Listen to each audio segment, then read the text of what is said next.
Yung mga ingredients na lulutuin namin ng ulam is syempre sili, tanlad, ginger, bawang, sibuyas, oregano. Tapos paminta kung gusto nyo maglagay. So ayan, hinimay na ni mama yung gabi. So ito nga palang ulam na tawag dito sa ulam na to ay pinangat. So nagprepare din si mama ng pantali. At dinikdik niya yung lahat ng rekado. Syempre yung luya, sibuyas, bawang, tanlad. Kailangan daw dikdik na dikdik para malasa. Tapos pagsasama-samahin yan lahat. Tapos bubuhusan ng coconut milk or gata.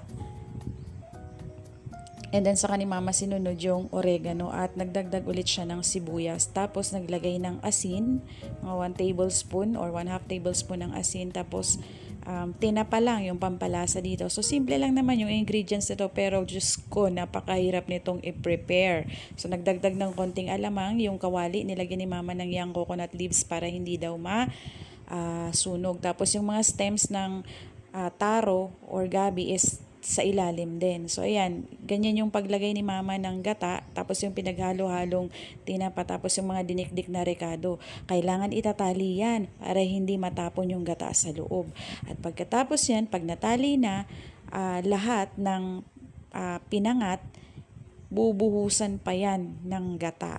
So, kailangan hindi matatapon yung gata dun sa loob. Kaya dapat maingat ka na magtali. So, yan sinasabi ko sa inyo guys. So, binuhusan pa ni mama ng another gata.